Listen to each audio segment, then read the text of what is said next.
Welcome to our first episode of Chicago's Best Ideas.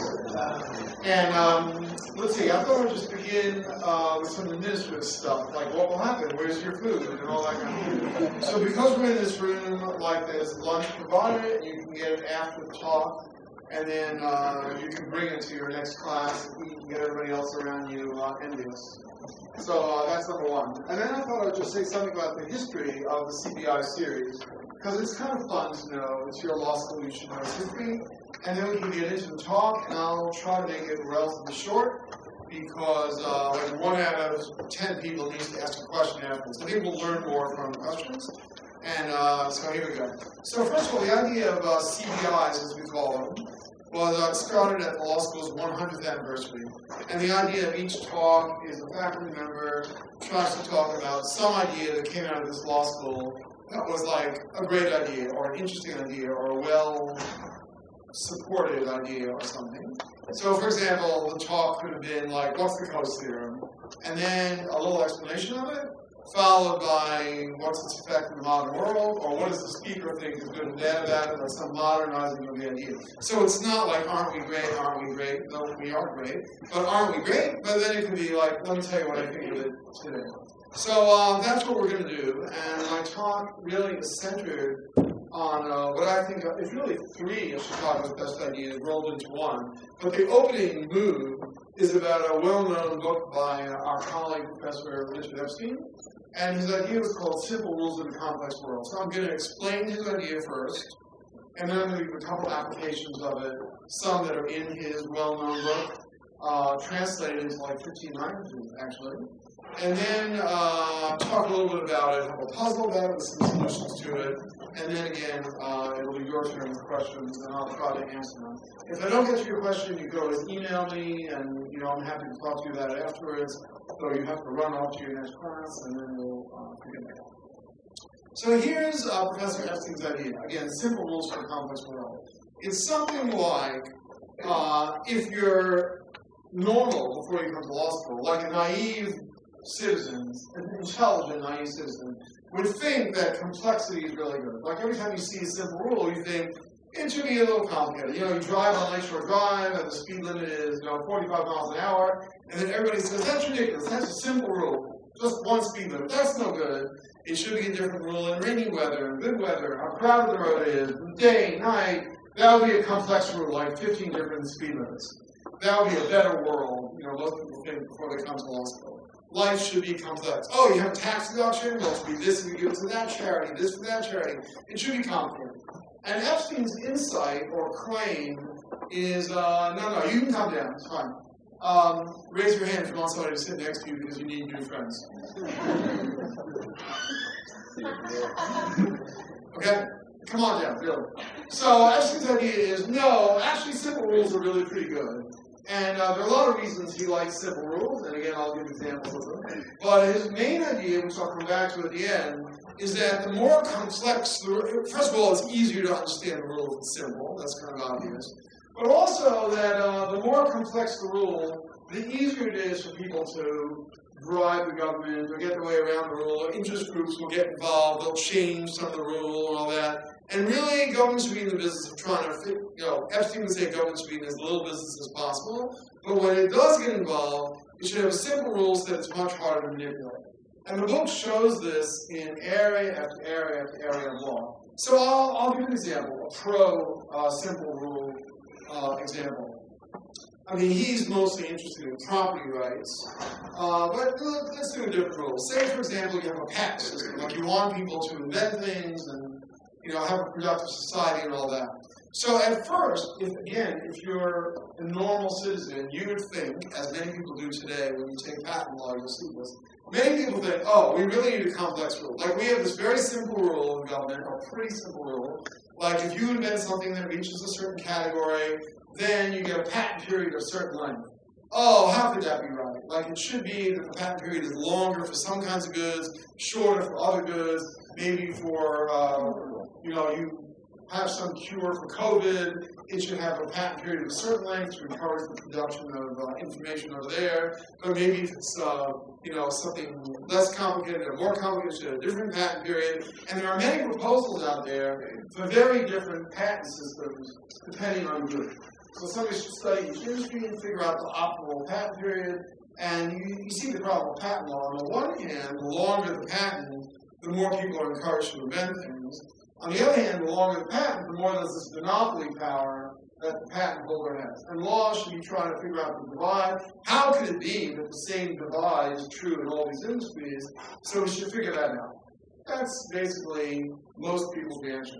Epstein's insight, well-known insight, was to say, well, not so fast. Because the more you have different patent periods for different industries, the more people in industries will lobby the government, maybe even bribe the government. Or let's say interest groups will form, and they'll go like, me, oh, my industry, we really need a longer patent system. Look at this example, look at that example. It should be longer, shorter. Over there, it should be shorter. Mine should be longer. And Epstein's thing is, A, that's a waste of time and effort, what we call here transactions cost. And B, maybe not such a good idea in the first place, because there's no reason to think that the government will get the rule right. The government will be so influenced by these interest groups that it'll probably end up with the wrong patent period. I have a feeling in the back of his mind is the more complex the rule, the more government will get involved. And he's pretty libertarian. He would like less government involvement. So if you have to have a simple rule, maybe you'll get a little bit less government involvement in the first place. That's basically the simple rules idea. I'm going to give one other example so you get the hang of it. And besides, I've tried to say a few funny things there, and no one's laughed at any of my jokes. So I'm kind of a little insulted. So I'll try another one. We'll see if it's funnier. So every 5 minutes, I'm going to pause and tell people in the back to come on down. Like it's ridiculous to stand in the back. Like, come on down. Okay. So here's another example. Take taxes. Like our income tax system is really very complicated. It's not just an income tax, right? We have an income tax, a sales tax, a property tax, this tax, that tax, and it's complex. You file your form, or your company that files its form, the deductions for this, and exclusions for that. It's really a very complicated tax system. And it gets more and more complicated over time as people either lobby or legislators figure out, oh, well, we can manipulate this and manipulate that, and maybe there should be a foreign tax credit, and there should be this and that. And the code gets longer and longer and longer. And Epstein, I think, correctly says, well, on the one hand, a complex rule might make sense. If you had a brilliant government, it might structure the income tax to get really very, very clever work effort on behalf of people, and invention effort, and donation effort. Like it could be complicated and very sophisticated and good. But in reality, it leads to a lot of bargaining with the state or lobbying the state, and the system becomes very corrupt. Oh, I want my kind of entity to be tax exempt. I want my kind of entity to have, a $500,000 exclusion. And the system gets so complicated that when you look at anyone who's taken tax law knows this, and everyone should take tax law. It just looks like, wow, line after line after line in the Internal Revenue Code just seems like interest group influence. It's like so political. We'd be better off if we just had a simple system. Of course, the system is not so simple to get rid of all that, because people could still lobby about the rate of tax. People will then want a lower tax rate, a higher tax rate. Maybe that's too complicated. What's income? What's not income? In fact, Epstein likes a flat tax. You know what flat tax is? For every time there's a new election, somebody says, I want a flat tax. Let's just have a flat tax of 18% of all the income you have.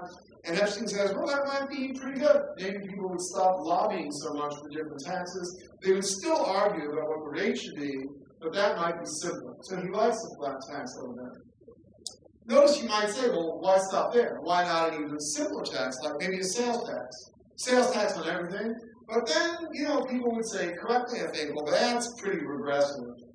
Poor people need to eat about the same number of food as Bill Gates, maybe a little bit less, is what they're able to eat. But, Bill Gates is not a big consumer of food, doesn't like fancy restaurants. It would seem a little odd to live in a world where Bill Gates paid as much tax as the average law professor, like a well-known, really low-paid group.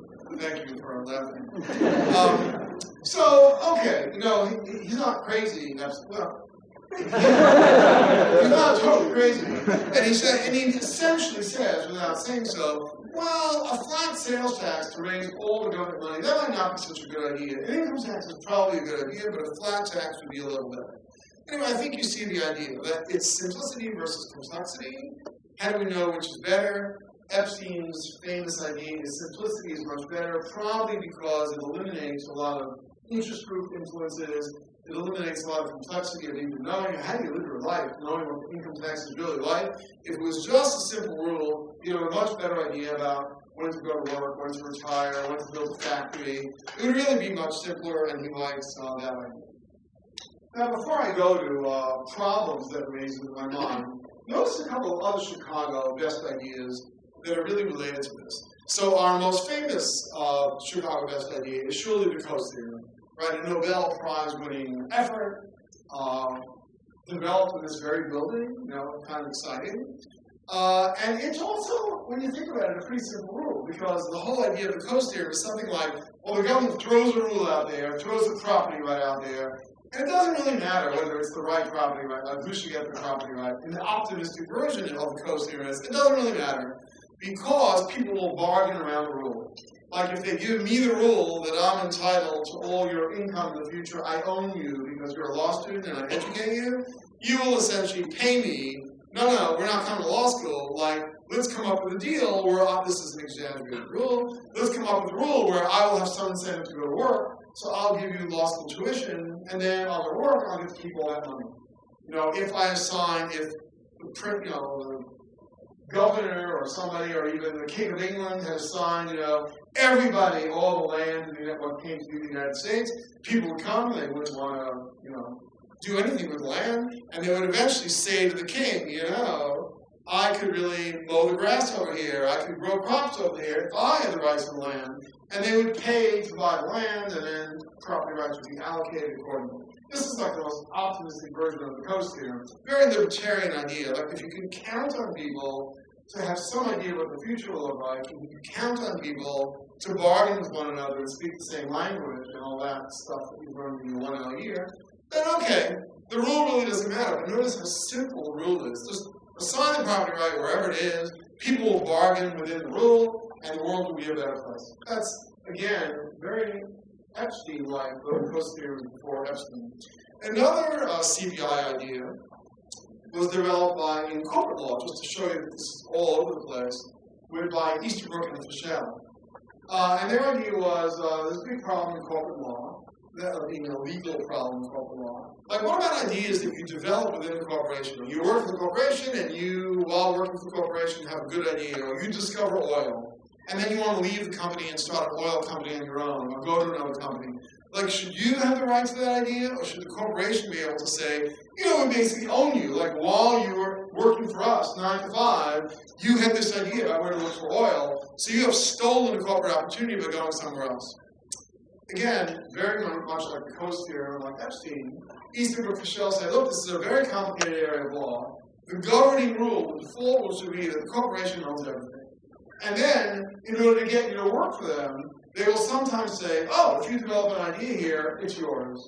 Or they will sometimes say, you can leave, it'll make us look good, other employees will want to come here, so we'll let you have it. Think about your own life. You go work for the government, or a nonprofit, or for a law firm, and you write a novel at night. You can imagine a world in which the law firm said to you, look, we got you 24/7. We can send you assignments all the time. You're writing that novel, really stole time from us. We own the novel. It's a corporate opportunity that belongs to the corporation, meaning the law firm, not really a corporation. And then they don't do that. They basically say, if you write a novel at night, it's all yours. And why do they do that? Because it makes them a better employer. People want to go work for that law firm. They know that if you did not own the novel, you'd never write the novel at night. So, and there are great novelists that come out of law firms. So, again, that's the Easterbrook-Fischel idea. It's really the same thing. Let's have a very simple rule. The corporation owns all the property. But actually, people will bargain around the rule, or the corporation will voluntarily change the rule because it wants you to go work for them, and it wants you to be more productive, and so on.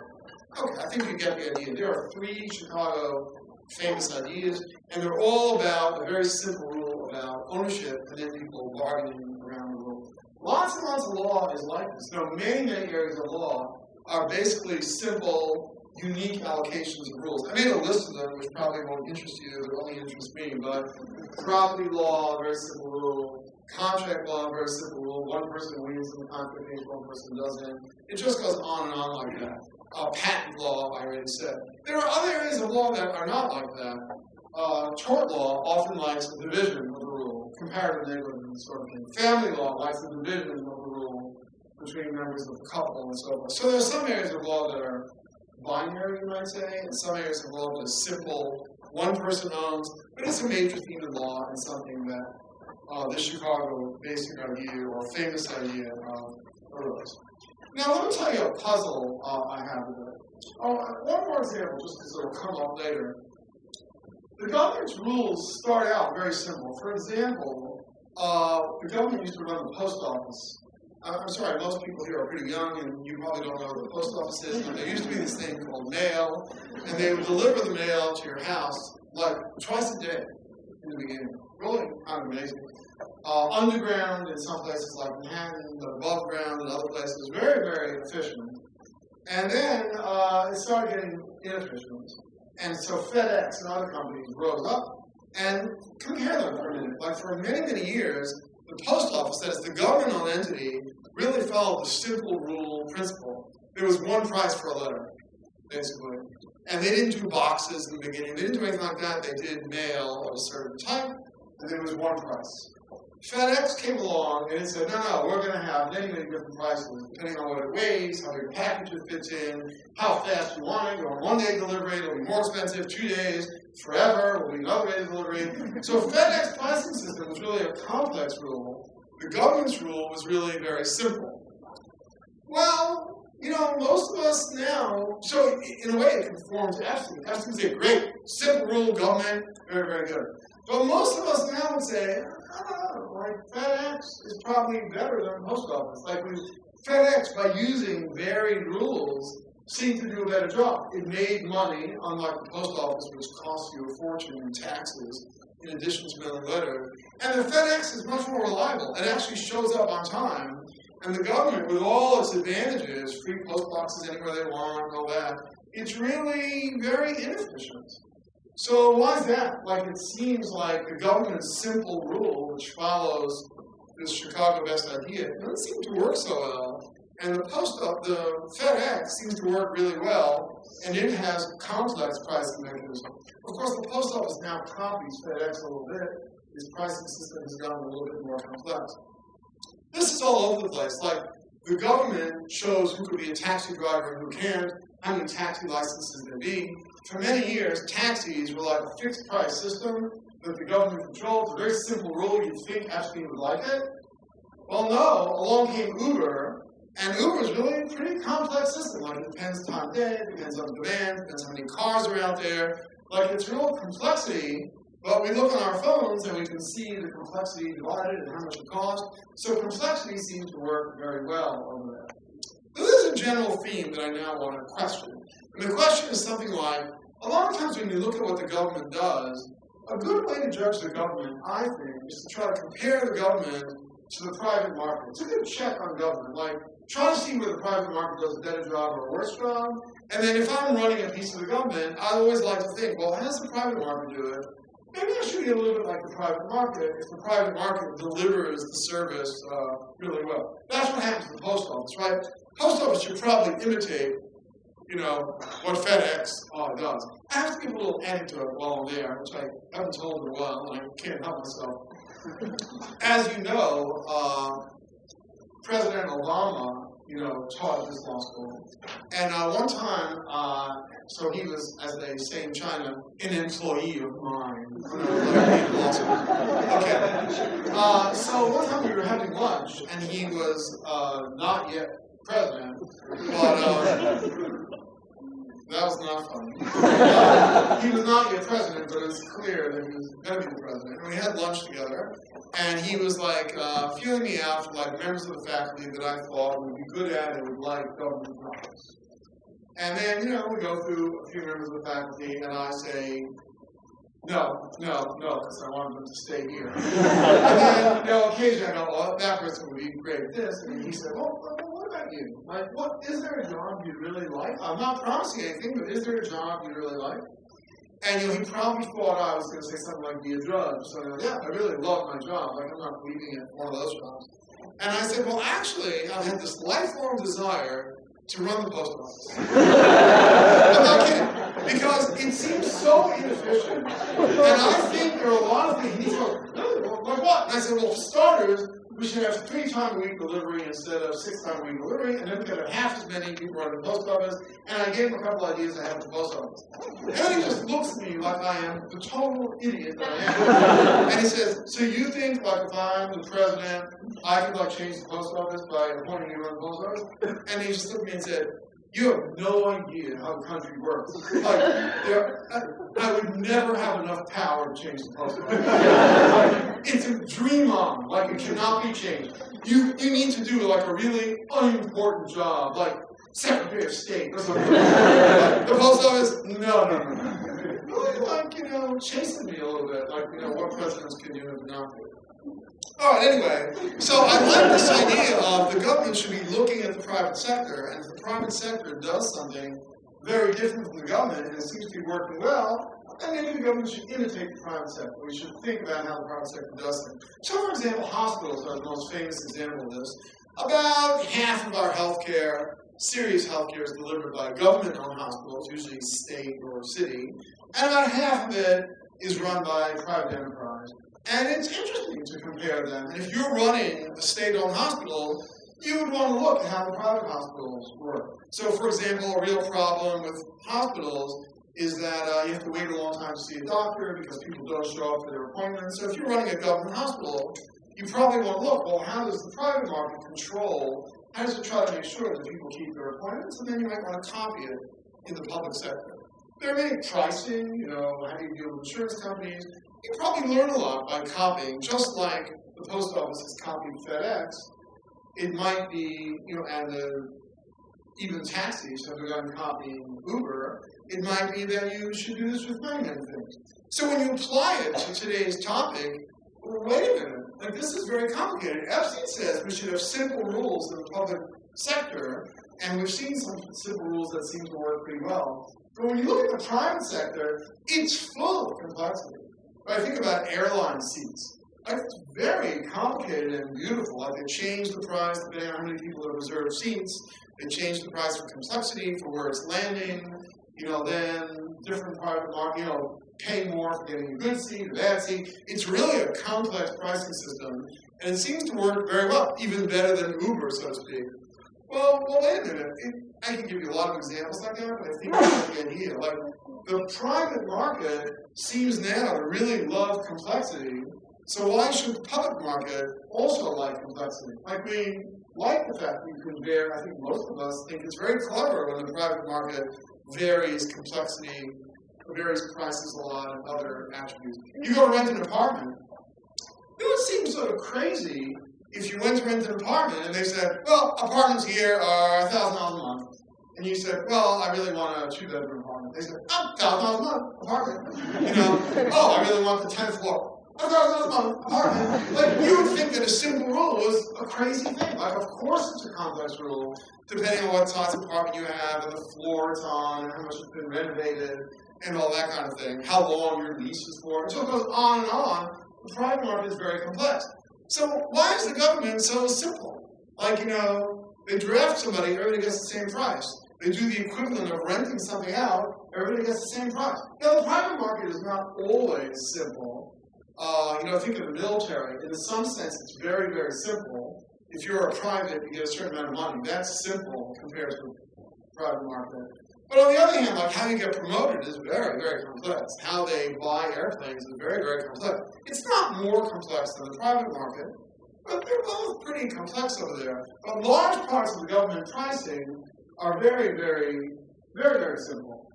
And yet, the private market, I might have said this backwards, the public market there seems very simple if you follow Epstein's advice, the CBI advice. But there, the private market seems to thrive on complexity. So maybe the government should be imitating the private market. So that's, in a sense, the puzzle that I want to solve before I finished and great for questions. The question is, well, why is that? Why is the private market so often complex in a way that seems very productive? Meanwhile, there's this argument by Epstein and others that the public should really be very simple. There's a real advantage to simple rules, and there's a real, on the other hand, the private market has complexity.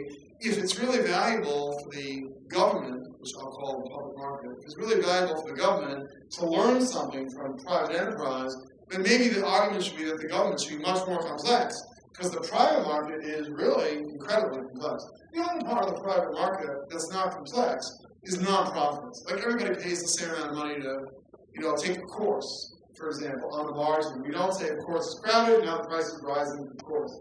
But the private market, we mostly do that. We're a nonprofit, so we don't do that. We try to make it feel like everybody's equal, all that kind of thing. Of course, we are complex. We give different scholarships. Colleges do that even more. I think it's really quite complicated. We're not allowed to bid for student athletes. Well, of course, companies do bid for private athletes and so forth. So the private market sometimes hides this complexity. But the basic idea, I think, everybody's clear, like, if it's true that the government should be simple, why is that? Why doesn't the government want to learn from the private market, which tends to be increasingly complex over time as it figures out pricing and, doesn't charge the same amount for every piece of food in the supermarket and all that sort of thing. So I think the three kinds of answers, you might have your own, but I'm going to offer three kinds of answers to that, and maybe the third is something we'll learn from. The first one is maybe the most obvious, a little bit more complicated as we go along. The first one is something like, I'll call agency costs, to sound like a Chicago law professor, which is the private market has a lot of advantages over the government. For starters, if you're an employer in the private market, you can fire people. Right? It's really easy. If they don't do a good job, you fire them. And you can give them commissions. Oh, you sell more cars? We'll give you commission. Pay you more if you sell more cars. Private market is, it's complex, but that's because the manager of the firm has a lot of possibilities, a lot of, variation, and it has freedom to do things. I think hiring and firing is really the main one. You don't do a good job, you get fired, at least in the United States. Countries that don't allow that, not doing so well, actually. So the private market seems to really thrive on this kind of openness of the entrepreneur to hire, fire, give raises over there, demotions over there, etc. The public market cannot do that for good reasons, probably. Like, it's afraid of favoritism. So once you're in the public service, everybody at that grade gets the same pay. It's very, very hard to fire a public employee. Almost impossible, as you know from school teachers. If they're really, really terrible, they just move them to some room and have them sit there all day. Firing them is just almost impossible. So they don't get paid more for being a good teacher. In the private market, of course, they would get paid more for being a good teacher. So the public market is simple. You'd think Epstein would like it. The private market is complex. But I think we understand why. There are these big agency costs, and the private market solves them by being flexible in a way that, for probably good reasons, we don't let the public market do it. It's not a profit-maximizing firm, so it doesn't have this flexibility. Instead, it's not allowed to play favorites in a lot of kind of ways. Okay, another way to say it is you might say, we bind the government to simple rules. They not only have simple rules, but they're bound to have simple rules. We don't let the public market, that is the government, be as flexible as possible. I'll just call that the dismissing employee solution, which I think is really a big deal. The second one, maybe a little bit less obvious, which is the private market has this real advantage. They don't think so, but we, consumers, think so. They have this real advantage of repeat play. Like, if you're a building contractor in the private market, you do a good job because you want people to tell their friends to hire you. If the building goes up, it goes up on time, and then other people hire you. Whereas the public market doesn't really have that. Like, it's a solo buyer, and it's really, and seller, and it's really hard for it to have repeat play. Like, if you think the military does a bad job, it gets too much money and doesn't do a very good job, like, you can't say, all right, you're fired. New military, come on in. Like, it doesn't work very well.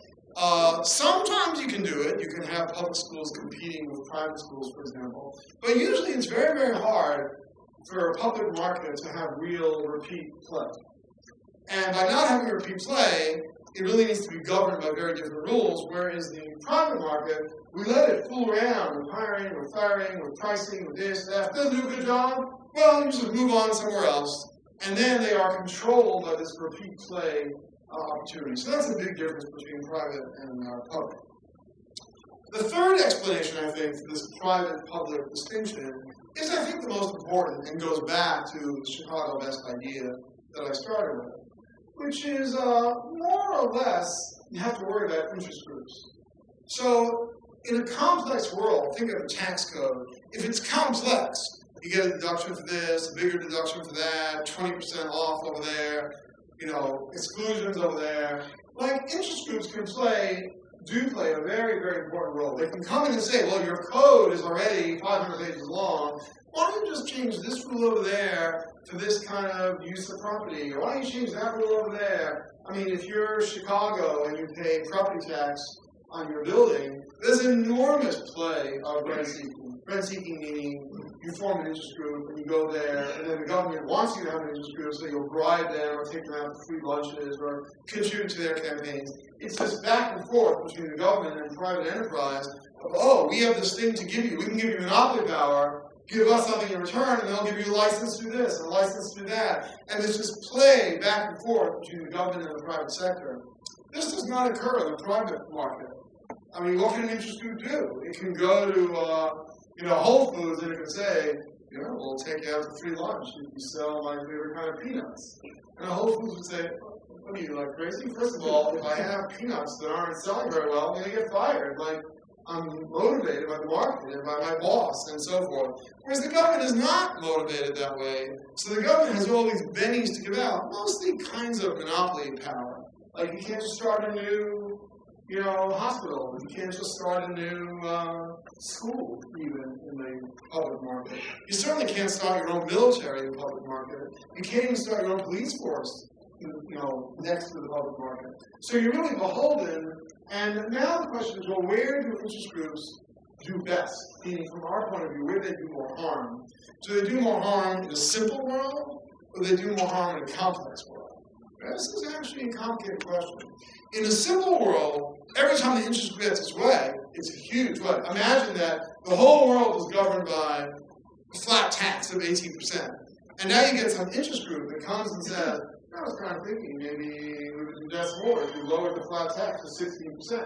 Well, if the government could do that, or would do that in return for donations to campaigns or whatever, wow, that would be like billions and billions of dollars gained to all these companies, or maybe to all of you after you're graduated from law school. But everybody watches that more carefully. It's a little hard to see that. And besides, then there'd be other interest groups that want more government spending that would battle it. No, we need more taxes so you can buy more goods and all that. So really, I think, if you think about it, interest groups do much, much better in a complex world. Like, the more rules there are, the more room there is for an interest group to go like, oh, I just want this little small advantage over there, that maybe, you should use this kind of wood when you're building that little platform over there to get handicap access. We have such a rule in Illinois. Like, you don't even notice this kind of rule over there. And the interest group does very well. If there are 1,000 government rules, interest group can come and manipulate, 4 at a time, 1 at a time, can get their way without anyone noticing.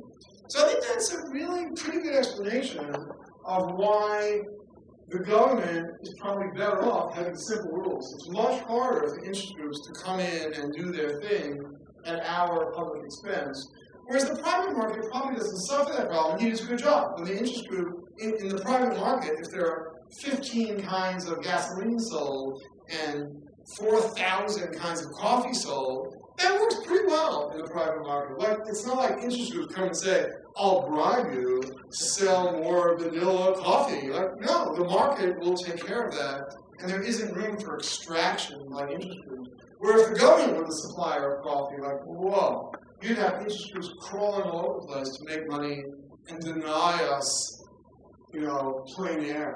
Like, if you can only imagine the government running that.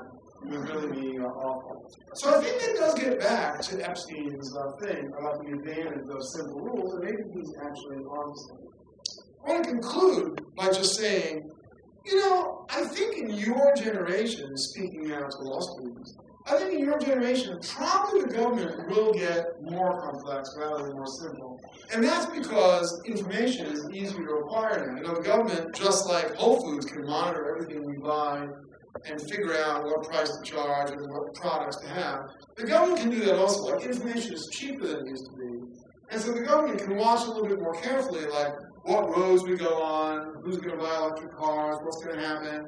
And probably the government will also become more like Uber, if you will, and monitor our information and then maybe have more efficient rules. I mean, it might be much better rules, just the way the private market has more complexity.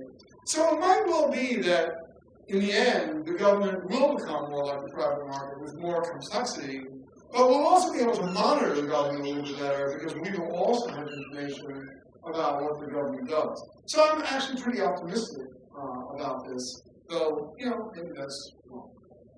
So I promised that half the time would be yours for questions and answers. I was going to bring along a little presents to throw people who ask good questions, but I'm not going to do that. I'm going to count on you to ask good questions, and the more hands are up, the shorter my answers will be, and so forth. So why don't you be aggressive and ask questions. Please. Yeah, so... And I'll repeat every question, both for the recording and because I'm sure your question will be clear, but I can mangle it. We'll see about that, I don't know. But I don't know too much about this, but I assume in administrative or regulatory rulemaking, there is less special interest power. That could be wrong, but that's just an assumption. So insofar as that is true, is that one solution to this problem, right? Like, can they, because sometimes, I mean, it does seem like complex rules are better able to achieve whatever the goal of this rule is. So is divesting power and giving it to some regulatory body a solution to this problem? So let me repeat the question with a little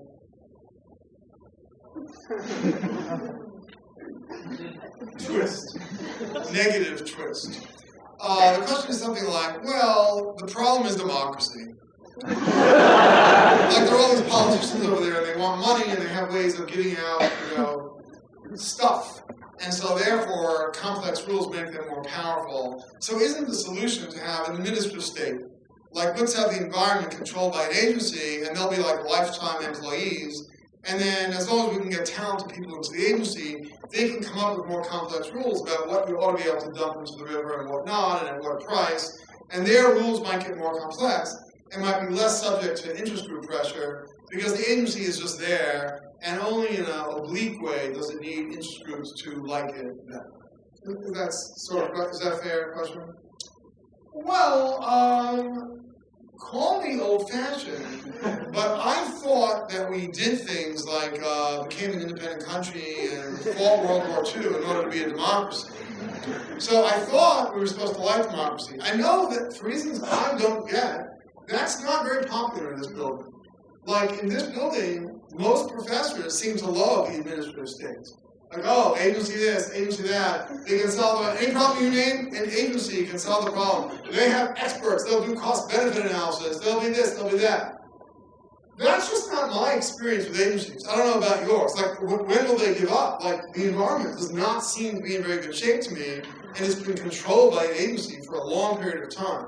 So I think that the problem, so now I'm going to be political, I think the problem with believing all the good things about agencies is to say, well, it's a little bit like universities.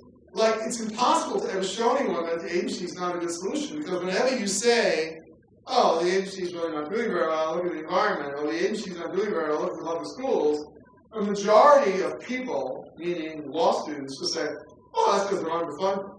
Like, we just got to give them more money, and then they can have more employees and more experts, and then they'll do a better job.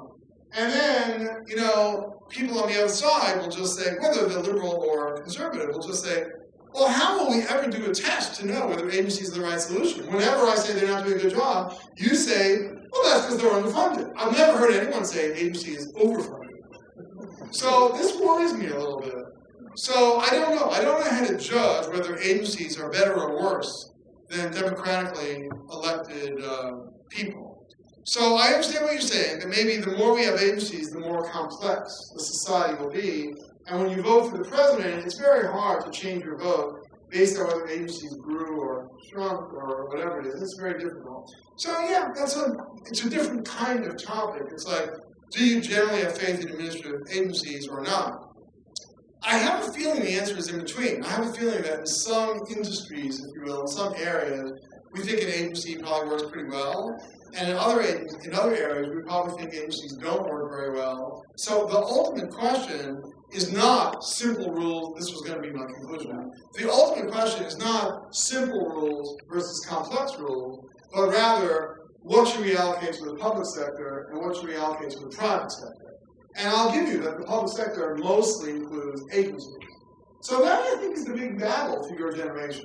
Like, should the government grow, stay the same, shrink? Should the private sector expand, shrink? Like, it's actually a very difficult question. That, I think, is really what you're asking. And I don't have an answer to that. I think it's experience. The mail is a classic example of people who think the public sector grew too much. Oh, well, look at them deliver the mail. We should have, FedEx run the world. And then there are other areas where the private sector just seems to be awful. Like, until electric cars, they just couldn't make a car. Like, but does that mean maybe the government with some agency should be making cars? Like, that seems a little bit hard to believe. So it's hard to know the right allocation between the private and the public sector. But I think that's really what your question is about, and I think the question is better than any answer. I don't think we really know when the agency should expand or shrink. Who else wants to have their question not answered? Right. So there's been recent discussion sort of reassessing the feasibility of a carbon tax, saying that it's never really politically feasible, even though it's a simple rule and it's a lot easier to apply. And some of the arguments that I've heard, at least, are that it was just never politically feasible, people aren't going to fight for it. And the alternative... Why don't you give us the short version of the question, because I can see people getting a little impatient with both of them. Yeah, sorry. I guess I'm wondering, because it seems like the more complex subsidy is more feasible, maybe I was wondering if you could talk about the behavioral psych, behavioral econ sides of this, complexity, simplicity, how's it received? Okay, so I'm going to repeat the question. Like, you're doing a little bit of what Epstein does on the other side. So you're picking and choosing your example, which is okay. So if I pick military and other examples and, patent law, so you're picking carbon tax. It seems like a carbon tax is really a good idea. And therefore you say, look, that will be very simple, leaving aside what the rate of the tax would be. It's not so simple. But wouldn't a carbon tax be easier than having your massive agency control the environment, complicated rules out there? There's a simple rule that would seem to be a good idea. I think your question is, well, why don't we have that simple rule? But that might go back to the government and agencies. I mean, the government enjoys having complex rules over there. They get a lot of lobbyists, and they get a lot of interest groups lobbying, let's run the river this way, let's do that. The private sector, which is controlled by the government there, the lobbyists, they don't really want a simple rule, because that would take away a lot of the power to alter the government's rules. And the legislators themselves don't really like the carbon tax, because that would take away a lot of their power to extract payment from the private sector. Are you with me? So it's a very complicated example. Let's assume the carbon tax would be a good idea. I think it probably would be a good idea. Epstein would certainly think it was a good idea. So why don't we have a carbon tax? Well, I've given you the solution, I think, which is solution number 3 in my example. So there are probably many examples like that, where we can think of some simple solution that seems like a really good idea. Again, leaving out, you have to argue about the size of the carbon tax, what to do if other countries don't have a carbon tax, how you get fixed with that. It's not so easy to have a carbon tax, but it seems a little bit better than what we have now. I'll give you another example that will give away personal preferences. Like, why don't we have a guaranteed annual income? That seems so much better than 1,000 different ways of trying to help people who are less fortunate, less well-equipped. We do a little bit of that, and we fund this, and we forgive loans over there, then we forgive loans over there, then we give tax credits, then we give food stamps, then we give it. So complicated. There's so many opportunities for fraud, and so many opportunities for interest groups to get involved. Why don't we just get rid of 100 different ways that we try to redistribute income, and just give people flat-out money, have some faith that they can run their own lives? It would be so simple to have a guaranteed annual income. Same idea as your question? So again, you can see all the opposition to it. Well, wait a minute, there are all these employees running the 1,000 ways of internally redistributing income that all be out of work, they're all going to lobby, don't get rid of me, don't get rid of me. You know, there are all these interest groups that like, oh, food stamps, I can make money doing this, and then I get that, and I give it over to this, worker. Like, a guaranteed annual income would be very, very simple, but you just don't see a lot of people wanting it. And indeed, somebody runs for president saying, I want to do a guaranteed annual income, doesn't say out loud, I want to get rid of 50 other programs, and you guys don't vote for him. You vote for some incredibly old guy. Like, to people like me, this seems really confusing. Like, on one hand, you complain that old white guys are running the world, and then on the other hand, offered a simple rule by a young guy who didn't even have the courage to be white. And then you go, he likes markets, can't have him. Like, I don't know. He didn't go to the University of Chicago undergrad, can't have him. Like, this just seems, so it is a little bit like it's very hard to talk people into certain kinds of simple rules. That's why Epstein, a famous libertarian, is unpopular in a way in the press, because he's global, like simple rule, like let's get over all this complexity. But I don't think it's a surprise about why we don't gravitate toward it. Okay, please. How much do you think, this is a FedEx example, how much do you think it's about the rule being simple or complex, or just that there's an alternative to the government rule? So you could have imagined FedEx being the simple rule if the government were the complex rule, right? So I'm not sure I understand the question. Let's try. Imagine that the post office actually had very complicated pricing. Don't I think some private entity would arise and say, we're going to attract a lot of business because we're going to really be simple. Right, and so that it wouldn't be so much about whether the rule was... Yeah, I see, that's kind of interesting. Not that your question wasn't interesting. But that's kind of interesting. I don't think it would work because I have probably more faith in markets than you. But let's try an example. Let's compare government-run parks to Disney World. So Disney World is really pretty complex. Like you can buy tickets that you get in the front of the line, things have different prices, they sell land around there, it's fairly complex. And their competitor in some way is national parks, in a sense, or in Chicago, local parks. Most of them are free, or virtually free. So there, the public market is very simple, it's free. It doesn't really control who's going to, cause more of this or more of that, and who's going to control animals and not. More or less, it's open. I mean, maybe local parks are a better example. It's just there. It's very, very simple. I think and that's a good example of the government simple and the private market more complex. It's price discriminating in an efficient kind of way. Efficient, not inefficient. And I think your question is something like, well, it could be the other way around. Imagine that the public parks were very complex. Look, you pay more for how many hours you stay here, you pay it more if you park your car, you pay it more if you take a picture of a bear. They could really, well, that's what Disney World does, essentially. It could be very complex. And I think your question is, well, if the national parks were very, very complex, you go drinking on the point, $8 for you that night. 3 drinks, $21, special discount for you. I mean, that is exactly the way Disney World works. They try to figure out optimal pricing to get more money, but also to reduce your consumer, to increase your consumer surplus and take some of it away and all that. I think your question says, well, if the parks were very complex in the way I just described, somewhat jokingly, but not entirely, wouldn't the private market then offer Disney World $25, just come do whatever you want? I don't think so, because maybe Disney World would exist, but Disney World would still have an incentive to price just above your reservation price. Like, it's not like there's anything to be gained in the private market by offering a one-price system. In fact, all the one-price system would do is there'd be long lines at Disney World by all the people who wanted to pay more than what the fixed price was, and Disney World wouldn't be extracting gain from all the people who went to the front of the line. So I don't think it works in flip fashion.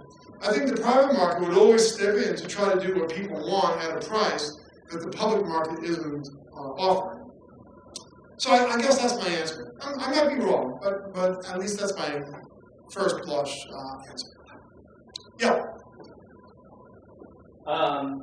You seem to bring up like the complex choices that are options that the private market is providing to offering some efficiency gains, but reading interviews with CEOs of big companies, they seem to be saying... Well, we're obviously not giving you enough homework. You really sit around reading... If my professor, I wouldn't have time to read this. But they seem to bring up very similar problems of like the CEO of PepsiCo can't get rid of divisions, and there's a lot of interest groups within it, and that actually a lot of our private markets are very inefficient and also need to be applying our same rules.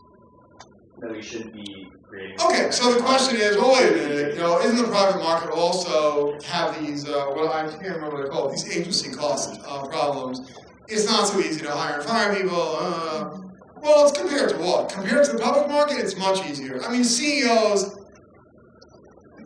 they're like first-year law students at Yale. They're just like whining. I mean, come on, really? It's like that hard to be CEO and fire people? Like, they do it all the time. So, of course, it's to their advantage to come and say, you have no idea how hard my job is. It's really hard. You should pay me another $100 million. It's really, really hard job.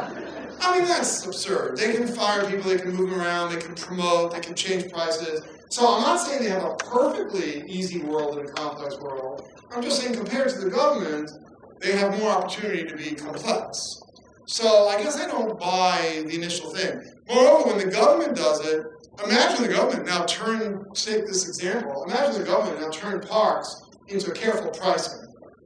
People would go crazy and politicians would lose, they wouldn't get reelected. Like there'd be enough people who would, it's really not right, or what do you guys call it again? Fair. It's not fair. The government said, no, you don't understand. It's really efficient. Like, we need more people to use the park from 6 a.m. to 9 a.m., and you're all coming at 11 a.m., it's too crowded, we want to encourage you to come at the right time, so we change the prices by time of day. People will go nuts. Whereas when the private market does it, everybody's like, oh, yeah, okay. The CEO gets to do it, it's your company, do what you want. If it's not a good idea, other companies will arise, and they will say, that's, I guess, your question. Other companies will arise, and they'll say, oh, it's fixed price for everything. Oh, by the way, a special discount if you come at 6 a.m. and leave by 9 a.m. Sort of like parking in private places. So I think it's just compared to what?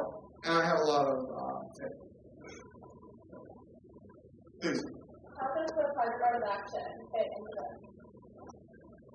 Can you expand the question a little bit so that I can summarize it inaccurately? Yeah, like, is they considered a central rule, or would it be considered market forces being at play there, or unadvertised because it's ultimately decided by judges?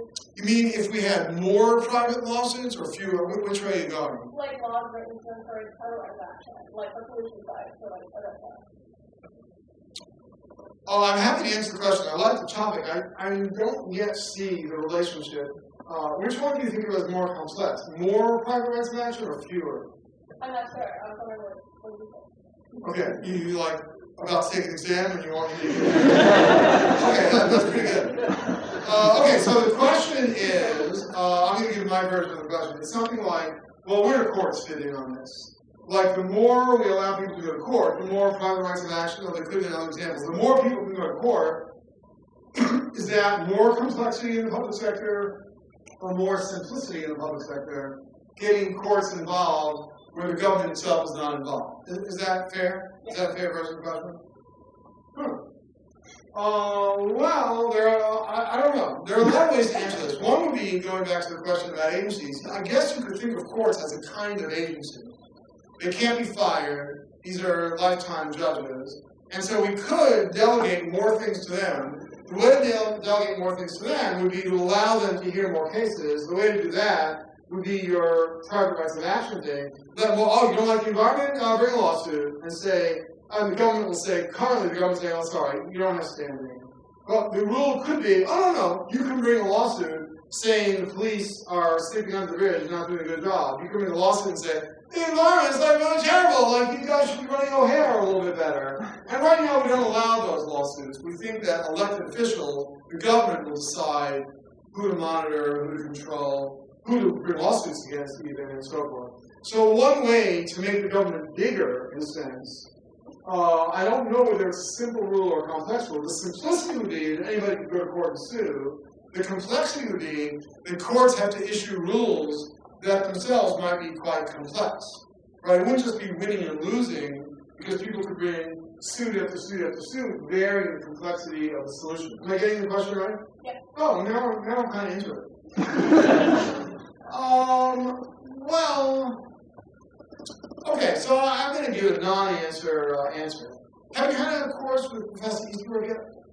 Okay, well, let me describe a course with him, and then I'll tell you my reaction to exactly your question. So, Judge Easterbrook, like Judge Posner before him, and not Judge Wood, because she has a different view of private rights of action. I know some of you have her in class. But Easterbrook's a really good example. Like, when you listen to Easterbrook talk about O'Hare Airport, or you listen to Easterbrook talk about the environment, I mean, he's kind of unbelievably well-informed about these things, kind of a genius about these things. And you find yourself thinking, like him, wow, like, if only we would have more private rights of action, people could run to Easterbrook's court, and Easterbrook would say, well, the solution to that would be to have a carbon tax that went up to this level, and beyond that, it would be progressive in the following way, and then we would do an exception for everything we can outsource to Bulgaria, because they don't have enough pollution. And he would get it right. I mean, he would figure out who can handle the pollution, wow. So when you meet Easterbrook and you hear him talk about these topics, you begin to think like, wow, like, why are the federal courts holding back? Like, if Easterbrook is normal, and we gave more lawsuits to the federal courts, then the world would clearly be a much, much better place. Okay. The irony is that Easterbrook would say, it's not my business. Like, federal courts should have less control, it's a democracy, and, Congress should decide this, and I'm not intervening where Congress hasn't said I can intervene, or the Constitution hasn't said I can intervene. So there's a little bit of irony there. Like, just when you meet people, Chicago graduates, I might add, just when you meet people, you think, wow, if only they ran the world, democracy is like junk compared to Easterbrook. Like, I really have this feeling every time I hear him on television, like, it would be fantastic, you run the world for me. And then you realize, well, not all judges are like that. All you need to do is go to like 10 lunch talks at the University of Chicago, and you begin to think like, well, some of these judges are nice people, but I don't know. Maybe democracy is a pretty good thing. It's very complicated, like when you want to give things to courts and when you don't, and where you think democracy does good. Same with agencies. Like, some people go work for the government and they come out saying, wow, the people who work there were really fantastic. Their underling, that's not good. So you're not sure how much to assign to various agencies because you don't know that the person you meet who comes to give lunch talks and is really good, you don't know whether they'll really get to decide things or they'll have to outsource it. I mean, the Internal Revenue Service is a very good example of that. You're just not sure what you want. So I think that's kind of my answer. Like, it's really complicated. The more you thought your judges were really extraordinary, the more you'd like them to have more business. The way to get them more business would be to have, like, private rights of action all over it. Let foreigners sue. Who cares? Like, anybody can bring it to court. We should do that.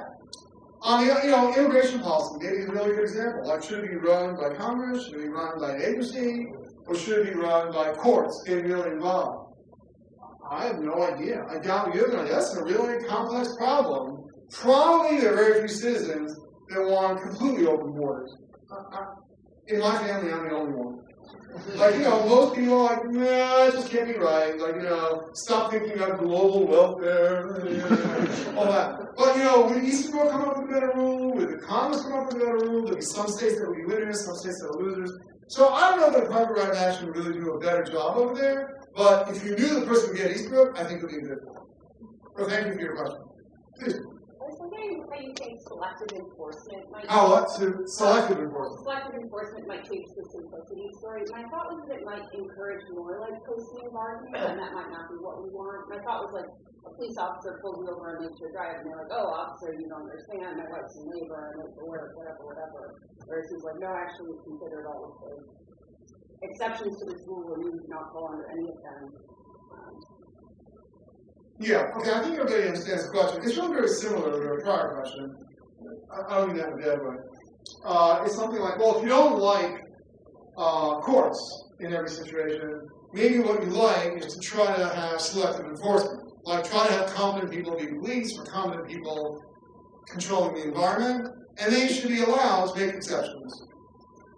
Same with taxes. Maybe they should figure out whom to audit, when to give a break, when not to give a break. And your example of police is trying to, excite us, but you can do this in many areas I of think law. my question was different. I think my question was. It was a good question. The first one was good. I think my question was like if people are going to have selective enforcement in the world because of how humans behave. And that's complexity. Is it that having a simple rule might facilitate more of that? And that might be a drawback. Might facilitate more selective enforcement. You think it might encourage selective enforcement? I think simple rules might encourage selective I enforcement. don't really see why that is. Because I think it would be the other way around. Well, my thought was that it sets a simple property right, and so then there's much more scope for bargaining. Yeah, but the more complex the rule, the more the enforcer has all sorts of ability to move you around among the rules. So I'm not really sure. I think if I were a government official who really liked to be in charge of selective enforcement, think about your example, police stopping you on the road. Like, if the police want to follow my car, I am really a pretty careful driver, but if the police want to follow my car, they can probably find 10 violations every minute. Like, there's so many rules. It's so complex. You went across the line into the other lane. Didn't do this. You didn't see that sign.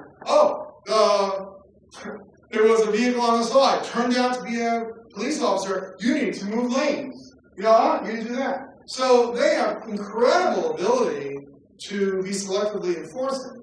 So I don't know which one leads to more selective enforcement. But it is almost the same idea. I mean, I'm with you in that. It's the same idea. Like, I think selective enforcing is inevitable. Selective enforcing is kind of funny when you think about it. Like, can you imagine saying to the military, okay, go invade Iraq, but you completely decide whom to shoot and when. It's up to you, because you'll have more information on the ground. Like, whoa.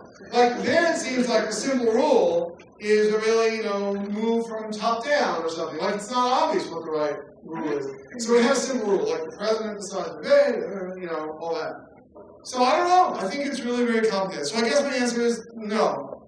I don't think simple complex is related to enforcement. I don't really see the connection. I think maybe selective enforcement is just inevitable. I think we have time for one more question.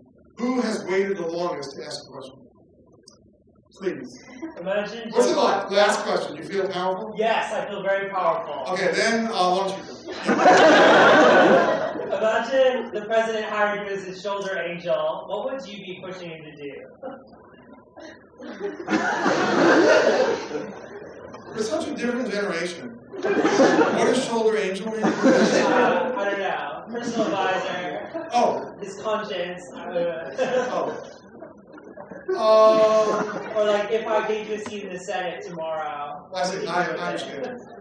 You mean do I myself like simplicity and complexity? Like would you? I don't really understand about that. Law school's not about me. It's about you and society. Like I'm not a normative guy. Like I'm happy to answer the question. I don't know. But okay. Well, another question would be. No, okay, so I'll answer it. I think I like competition between the public and private sectors. To me, that's the ultimate question, as discussed earlier. Like, what should the government do? What should the private sector do? So I like things like schools, hospitals, other things, where each sector can watch what the other sector does, and we can evaluate the sector based on how well it does compared to the other sector. I like even more, now I have a good answer to your question. I like even more comparing our public performance to other countries. So, for example, look at things we do very badly. I'm going to finish with this. So here's a favorite of mine. Think of things we do very badly, meaning we spend a lot of money, we don't get good results. Sometimes we get great results. But I'll pick university education, we do very, very well. Public schools in Chicago, we do very, very poorly. We spend a huge amount of money, and we do worse than 46 other countries. It's really embarrassing. So, healthcare, we have average life expectancy around the world, but we spend like 6 times as much money per capita than most other countries. So those are 2 areas where I would say, we're like really in bad shape. So what I would do there is I would go look at the other sector. We don't have that, really. I like the competition between entities here. I would go look at countries that are doing very well. In the case of healthcare, for example, Like Italy does very, very well. Spends much less money than we do, and they have increased life expectancy compared to us. So I would, if I were the government, I would say, if I were the president, I would say, starting in 3 years, we're going to do exactly what Italy does. Whatever they do, whatever they pay for, whatever they do, we're going to do the same thing. Because they're doing a better job. And so I think that's what I would do. It would be like both competition within the country and competition outside the country. Let's think of the way they're trying to copy our universities, we should copy their healthcare, and not American exceptionalism. Well, thank you so much for coming.